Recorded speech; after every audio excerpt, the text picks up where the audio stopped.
નમસ્કાર મિત્રો આજની વિડીયોમાં વાત થશે દેશ અને દુનિયાના સુપરફાસ્ટ સમાચારની। સૌપ્રથમ વાત કરીએ તો ભરૂચના ગોલ્ડન બ્રિજને 144 વર્ષ પૂર્ણ થયા છે। ભરૂચના ગોલ્ડન બ્રિજ સૌ કોઈ જાણે છે। બ્રિજને નિર્માણના 144 વર્ષ પૂરા થયા છે। ભરૂચ અને અંકલેશ્વરને જોડતો ગોલ્ડન બ્રિજ 2.80 લાખ રિવેટા, 850 ગડર અને 25 સ્પાન ઉપર ટકેલો છે। બ્રિટિશરોએ 16 મે 1981માં બ્રિજનું નિર્માણ કરેલું હતું। બ્રિજ પૂર, ભૂકંપ સહિતની અનેક કુદરતી આપત્તિઓ સામે આજે પણ અડીખમ ઊભો છે। બ્રિજના 144 વર્ષ પૂર્ણ થતાં સ્થાનિકોએ કેક કાપીને વર્ષગાંઠ ઉજવી હતી। બ્રિજને હેરિટેજ જાહેર કરવાની પણ માંગ કરવામાં આવી છે। મિત્રો, અન્ય મહત્વના સમાચારની વાત કરીએ તો કેદારનાથમાં હેલિકોપ્ટર ક્રેશ, 5 લોકો સવાર હતા। કેદારનાથમાં લેન્ડિંગ કરતી વખતે એક હેલિકોપ્ટર ક્રેશ થયું છે। હેલિકોપ્ટરમાં ડોક્ટર સહિત 5 લોકો હતા। બધા સુરક્ષિત છે। તમને જણાવી દઈએ કે આ પહેલા 8 મેના રોજ ઉત્તરકાશી જિલ્લાના ગંગડીમાં એક હેલિકોપ્ટર ક્રેશ થયું હતું। આ અકસ્માતમાં 6 લોકોના મોત થયા હતા, જ્યારે એક વ્યક્તિ ગંભીર રીતે ઘાયલ પણ થયો હતો। મિત્રો, અન્ય મહત્વના સમાચારની વાત કરીએ તો ફરી એકવાર બ્લેક ફંગસના કેસ સામે આવ્યા છે। કોરોના બાદ બ્લેક ફંગસના કેસોમાં રાફડો ફાટી નીકળ્યો છે। આ રોગમાં લોકોને ફંગસના કારણે આંખ, નાક સહિતના ભાગોમાં ફંગસ થતા હતા। હવે ગાંધીનગરમાં પણ બ્લેક ફંગસના કેસો સામે આવ્યા હોવાના સમાચાર છે। કોરોના બાદ ફરી એકવાર બ્લેક ફંગસે માથું ઊંચક્યું હોય તેવું દેખાઈ રહ્યું છે। આવા સંજોગોમાં તાત્કાલિક હોસ્પિટલ જઈને સારવાર મેળવવી જરૂરી બને છે। મિત્રો, અન્ય મહત્વના સમાચારની વાત કરીએ તો ભારતને લઈને ટ્રમ્પનું મોટું નિવેદન સામે આવ્યું છે। અમેરિકાના રાષ્ટ્રપતિ ડોનાલ્ડ ટ્રમ્પે ફરી એકવાર એક ઇન્ટરવ્યૂમાં ફરીથી કહ્યું છે કે ભારતે અમેરિકન માલ પરના તમામ ટેરિફ દૂર કરવાની ઓફર કરી છે। ટ્રમ્પે આ કદમને ઐતિહાસિક વેપારની જીત ગણાવીને કહ્યું છે કે તેનાથી વેપાર કરવાનું લગભગ અશક્ય બની ગયું છે। ટ્રમ્પે વધુમાં કહ્યું છે કે મને આ સોદા માટે કોઈ ઉતાવળ નથી। તમને જણાવી દઈએ કે ભારત હજુ સુધી પોતાના નિવેદનમાં શૂન્ય ટેરિફ વિશે વાત કરી નથી રહ્યું। મિત્રો, અન્ય મહત્વના સમાચારની વાત કરીએ તો જાહેરમાં તલવારથી કેક કાપવી ભારે પડી છે। જન્મદિવસની ઉજવણીમાં સુરતના નબીરાઓ ભાન ભૂલ્યા અને તલવારથી કેક કાપી। તલવારથી કેક કાપતો વિડીયો સોશિયલ મીડિયામાં વાયરલ થતાં ભેસ્તાન પોલીસે કાર્યવાહી હાથ ધરી। પોલીસે 3 આરોપીઓની ધરપકડ કરી છે। આરોપીઓએ જાહેરમાં કેક કાપવા માટે તલવારનો ઉપયોગ કર્યો હતો। રાજ્યમાં અસામાજિક તત્વોએ જાણે કે પોલીસનો કોઈ ખોફ ન હોય તેમ જાહેર રસ્તાઓ ઉપર હથિયારો વડે કેક કાપીને જન્મદિવસની ઉજવણી કરતા હોય તેવા વિડીયો આવતા રહે છે। મિત્રો, અન્ય મહત્વના સમાચારની વાત કરીએ તો બનાસ ડેરી પાટનગરમાં શૈક્ષણિક સંસ્થા શરૂ કરશે। બનાસ ડેરીના ચેરમેન શંકરભાઈ ચૌધરીએ બનાસકાંઠાની જનતાને મોટી ભેટ આપવાની જાહેરાત કરી છે, જેમાં બનાસકાંઠાનું યુવાધન ભવિષ્યમાં IAS, IPS કે ઉચ્ચ હોદ્દાઓ મેળવી શકે તે માટે ક્લાસ કરવા માટે ગાંધીનગરમાં શૈક્ષણિક સંસ્થા શરૂ કરવાની જાહેરાત કરી છે।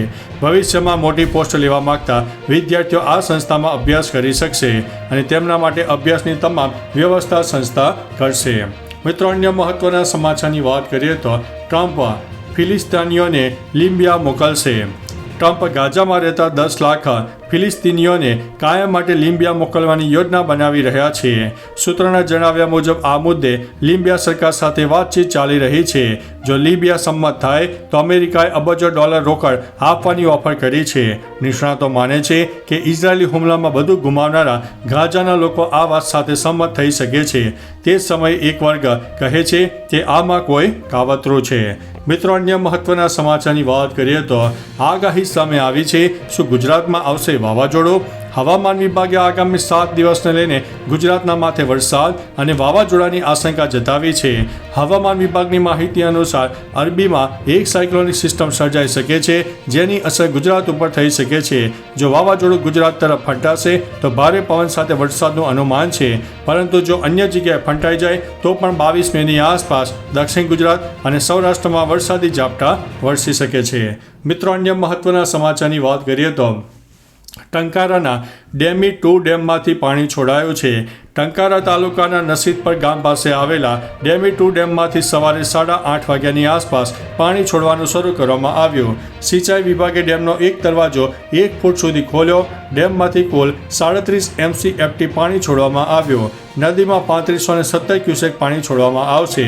ડેમી નદીમાં બનાવવામાં આવેલા ચેકડેમો ભરવા માટે આ કાર્યવાહી કરવામાં આવી છે. પાણી છોડતા પહેલા આસપાસના 6 ગામોને એલર્ટ કરી દેવામાં આવ્યા હતા. મિત્રો, અન્ય મહત્વના સમાચારની વાત કરીએ તો માવઠાથી ખેડૂતોને વ્યાપક નુકસાન થયું છે. સરકાર પાસે યોગ્ય વળતરની માંગ કરી છે. કમોસમી વરસાદને કારણે આ વર્ષે બાગાયતી પાકોથી લઈને અનેક પાકોમાં ખેતીને નુકસાન થયું છે. થોડા દિવસ પહેલા માવઠા સાથે ભારે પવન ફૂંકાવાને કારણે વાવાઝોડા જેવો માહોલ સર્જાયો. કેરી સહિતના બાગાયતી પાકમાં ખેડૂતોને વ્યાપક નુકસાન થયું, જેના પગલે ખેડૂતો દ્વારા સરકાર પાસે યોગ્ય વળતરની માંગ કરવામાં આવી છે. આ વર્ષે ખેડૂતોની આશાઓ પર માવઠાએ પાણી ફેરવી દીધું છે. મિત્રો, અન્ય મહત્વના સમાચારની વાત કરીએ તો આમ આદમી પાર્ટીને વધુ એક ઝટકો. આમ આદમી પાર્ટીને મોટો ઝટકો લાગ્યો છે. આપના ઘણા વરિષ્ઠ નેતાએ વિખૂટા પડતા નવા જૂથનું નિર્માણ કર્યું છે. મુકેશ ગોયલના નેતૃત્વમાં ઇન્દ્રપ્રસ્થ વિકાસ પાર્ટી નામની નવી પાર્ટી શરૂ કરી છે, જેમાં 15 કાઉન્સિલરોનો આધાર હોવાનું કહેવાયું છે. મુકેશ ગોયલ અગાઉ આમ આદમી પાર્ટીમાં ગૃહના નેતા રહ્યા હતા અને છેલ્લી વિધાનસભા ચૂંટણીમાં આદર્શનગર બેઠક પરથી આપના ઉમેદવાર પણ હતા. મિત્રો, અન્ય મહત્વના સમાચારની વાત કરીએ તો ડાંગનો નાયગ્રા ગીરા ધોધ ખીલ્યો છે. કમોસમી વરસાદને કારણે ડાંગ જિલ્લામાં આવેલો ગીરા ધોધ સક્રિય થયો છે.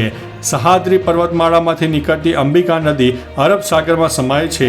300 ફૂટના વિશાળ પટમાં વહેતી અંબિકા નદી અહીં ગીરા ધોધનું રમણીય દ્રશ્ય સર્જે છે. પ્રકૃતિ પ્રેમી પર્યટકો આ માટે આ સ્થળની મુલાકાત યાદગાર બની રહે છે. કાળમીંડ શિલાઓ પરથી 100 ફૂટની ઊંચાઈએથી પડતો જળ પ્રવાહ અદ્ભુત દ્રશ્યો સર્જે છે. મિત્રો, અન્ય મહત્વના સમાચારની વાત કરીએ તો પાકિસ્તાન માનવતા માટે ખતરો. ઓલ ઇન્ડિયા મજલિસ એ ઇત્તેહાદુલ મુસ્લિમીનના નેતા ઓવૈસીએ શનિવારે કહ્યું છે કે પાકિસ્તાનનો આતંકવાદને પ્રાયોજિત કરવાનો લાંબો ઇતિહાસ રહ્યો છે. આ દેશ માનવતા માટે ખતરો બની ગયો છે. ઓવૈસીએ કહ્યું છે કે સરકાર દ્વારા અનેક દેશોની મુલાકાત લેવા માટે કોલકાતામાં આવી રહેલા સર્વપક્ષીય પ્રતિનિધિ મંડળમાંના એક સભ્ય તરીકે આંતરરાષ્ટ્રીય સમુદાયને તેમના સંદેશાનો આ મુખ્ય મુદ્દો હશે.